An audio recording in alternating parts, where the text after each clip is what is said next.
Hi everybody. Today I'm going to teach you how to split forms in 1 point perspective. I already have 3 drawn here and I'll just show you how to split them. If you have not gone and watched part 1 of this series, I encourage you to do so. Part 1 teaches you the steps needed to create these forms in 1 point perspective.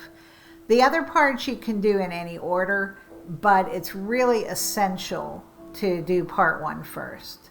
So if you haven't, go back and look at that one. You might want to stop the video now and go ahead and set these up on your paper. We've got our rectangle here, more of a horizontal one, and a triangle. And where they're placed on the page is important.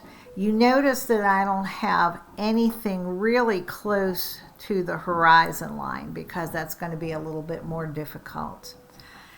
Make sure that one of your forms is directly over the horizon line and go ahead and go ahead and erase behind it. If you hear noise in the background, one of my dogs is chewing on a bone and it is noisy. At least she's busy and not barking. Okay, here we go. Just a quick review. Remember, your horizon line is your eye level. Everything above you're looking up at, everything below you're looking down at. The vanishing point is where all of the receding lines seem to end. And remember, you cannot draw this correctly without using the vanishing point. Don't try, you won't be happy with the results. Okay, let's take this rectangle up here above my horizon line, and we're going to go ahead and split this into several rectangles. Okay, I am going to actually split it along the side and the bottom. So let's go ahead and do that. I'm just going to line this up and draw this as far as I want it. Line it up along the bottom. Remember, I'm just doing this line segment one side at a time, and bring it right here. Make sure that matches the corner. Okay, now instead of erasing my guidelines, I'm going to continue. I'm going to create a space in between this rectangular cube and the next one. So I'm going to slide down, give myself a little bit of space right here, and a little bit right here.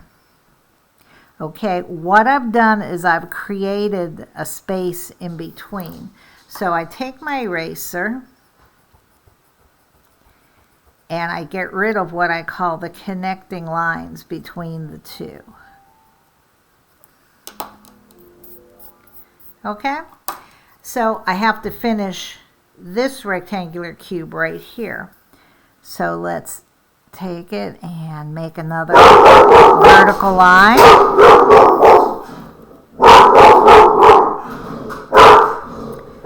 And one right here. Yep, someone at my front door, and my dog is going nuts. She will settle down.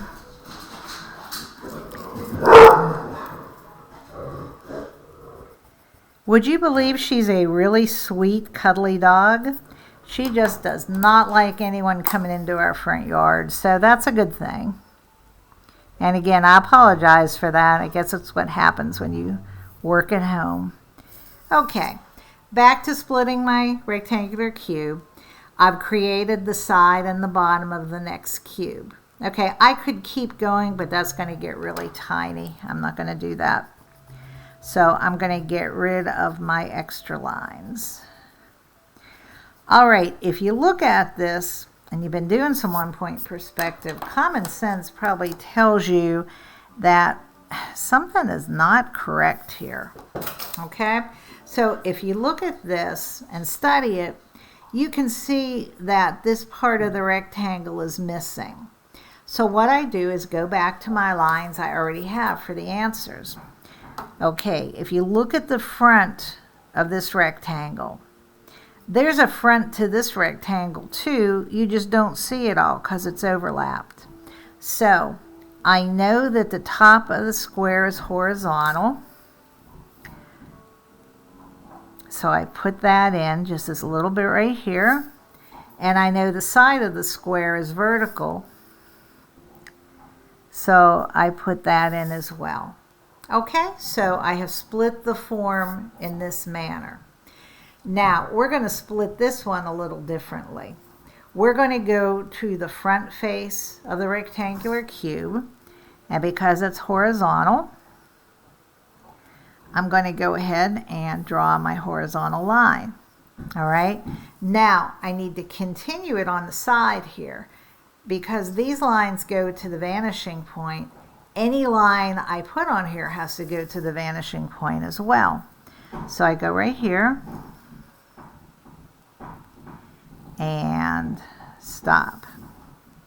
All right, now just like I created space between these two, I'm going to create it between this and the rest of the cube. So again, horizontal lines on the front, vertical line, or excuse me, not vertical, lines on the side go to the vanishing point. And again, I'm going to take my tiny eraser here and I'm going to get rid of the lines that connect. Okay, now this little slice of the rectangle up here is above my horizon line. So if that's the case, I'm going to see underneath it. And again, just like we did over here, there's parts missing. Well, I look at this part here. The bottom of this would be going to the vanishing point. So I'm going to put this little tiny line right in there. And then the back of this would be going horizontal. So, and I use my horizon line a lot of times to keep things horizontal. Put it right here. That's all I can see. Now, one of my students once asked me, well, how do you know where the lines go when you do this? How did I know that this went to the vanishing point and this was horizontal? Well, of course, I learned from someone else, but then you have to trust your eyes. Okay, if something does not look correct, it probably isn't. Let's do that again. On the front face of the cube, I draw a horizontal line. On the side, goes to the vanishing point. Okay? And I'm going to draw a second one.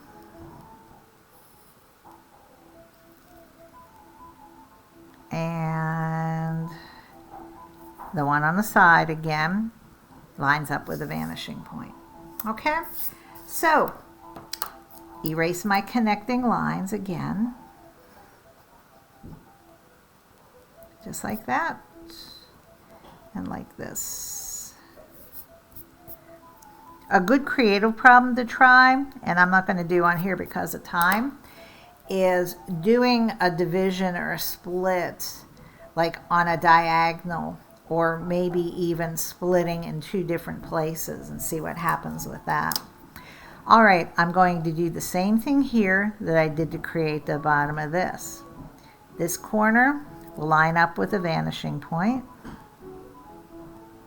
And I draw that and I stop when I get to the form. This line here is horizontal.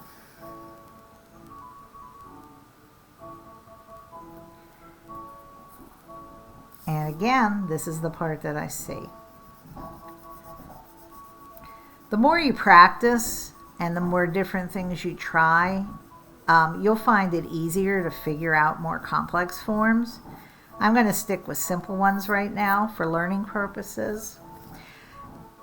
But, you know, feel free to try and problem solve. I mean, art is problem solving. And see what you can come up with. If you fail, it's no big deal. No grades on this one. All right, I'm going to do a split on this form underneath the horizon line. And it's just to show you the difference. It'll make sense when it's done. Okay, again, my line goes horizontal and then back to the point. We'll do another one. And you can probably figure out where this is going. And that's good. That means you've been paying attention, you've been practicing. And I hope that you're doing these along with me.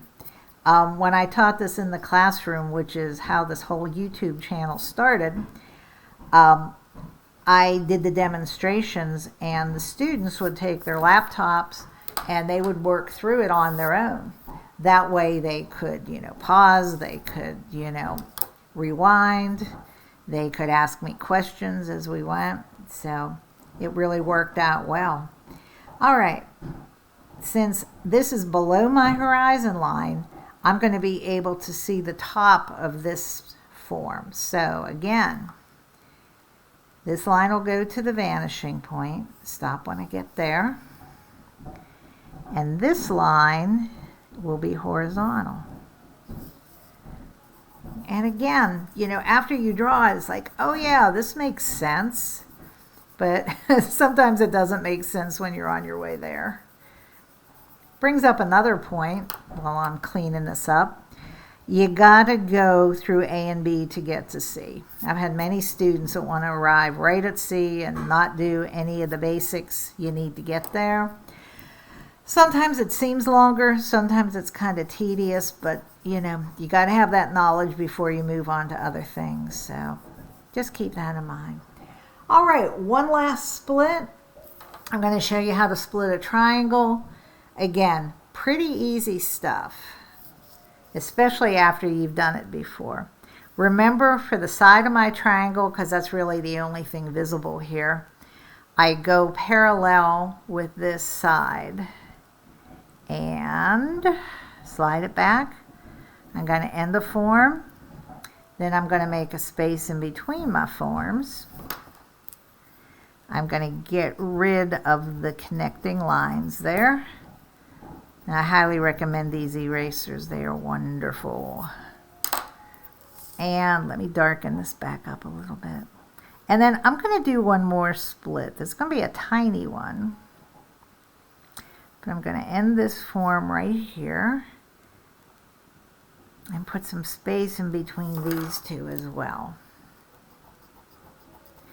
This is one of those situations where you have to rely on your visual judgment, okay? Because you need to do something in here and something in here. Well, you can't go straight across. You can't go vertical. That doesn't work. So you look at what you have in your original shape. I used this line and repeated it to make the sides. So this line comes into play right here. And it's very important to keep them parallel here. I do other videos on much looser types of drawing, like continuous line and blind contour. But when you're dealing with perspective, it's very mechanical. Very mechanical. I have found my students either love it because it's step by step, or they hate it because it's so confining. Of course, the more you learn about it, the more creative you can be with it. All right, now I know I need something here and something here. So I look at my original shape. I've got this horizontal line. Boom. Second one is done. And again, keeping them parallel. Boom. Third one is done. I'm just going to shade this in for clarification here so you can see. I would definitely challenge yourself. Again, try dividing your forms in different places. Like you can also do vertical divides in there. You can do horizontal divides. You can try diagonals. It is a really good problem solver. And the more you do problem solving, the better you're going to be at drawing. And you'll see a lot more growth. I hope you guys have a wonderful day. It's beautiful and sunny and warm here, and I think I'm taking the dogs for a walk. Have a great day, y'all.